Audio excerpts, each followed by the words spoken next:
It is hard to imagine our lives without color, isn't it?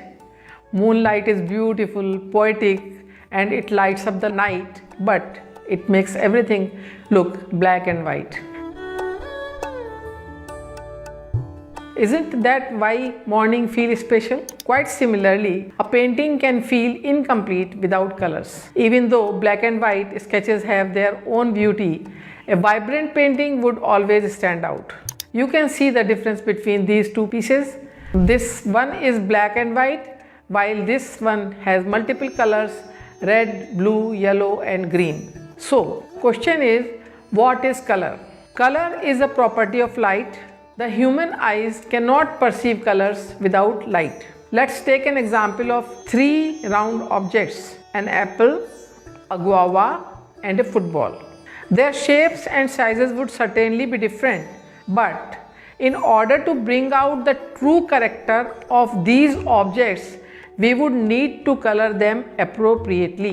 Like the apple red, the guava green, and create white and black polygons on the football for the viewer to identify it. An important question arises here: why do we create art? There have been many reasons throughout history, but in my view, the goal is to offer visual pleasure. A beautiful painting can soothe your eyes, relax your mind, and even tickle your curiosity.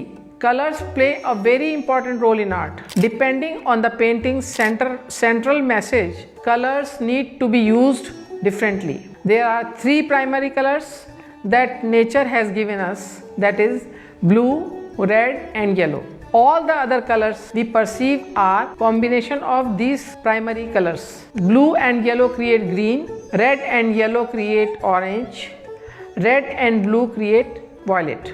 Essentially, by mixing the three primary colors in different combinations, we create three new colors called secondary colors, that is green, orange and violet. Beyond this, you can freely play around with your color palette, mixing them differently to create new ones. Then comes the color chart. Here, different tints and shades are created by adding white and black to any colors. With these tints and shades, we can make a complete painting in a monochromic color scheme. That means a painting with just one color. This also creates stunning results. Of course, the world of art has beauty in many forms.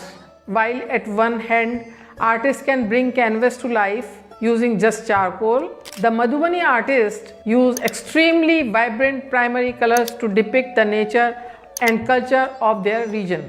You will notice that in this painting of Durgaji, absolutely pure primary colors have been used, almost as if the artist took colors out of the bottle and applied them directly without mixing. The painting technique often defines how color is used. For instance, in watercolor based paintings, we have to move from light to dark. The lightest part of the painting is made first, sometimes by just leaving that space blank. This is completely reversed when working with oil paints, where the darkest tones are applied first and we finish with the lightest colored stroke. The technique with pastel colors is different from oil or watercolor. To conclude, I would like to highlight the importance of tones in the use of colors. Often, tones help provide a three-dimensional effect to shape. For example, the halo around a holy figure in this painting of Lord Buddha, Yashodhara and Rahul, the artist has highlighted the Lord with specific tones to signify his importance. Also, colors and tones are often chosen to communicate the mood of the object. The emotions of the artist and the feeling carried by the painting must reach to the viewer, and color is a very important medium for that. Dark and dull tones indicate sad or sober events, whereas bright colors are used to communicate happiness. When used alongside the other key element of art, that is line, shape, tone, texture and space, colors are able to breathe life into the imagination of the artist. A painting created with these principles is a beautiful expression of the artist's idea and a source of pleasure to the viewer. Thank you.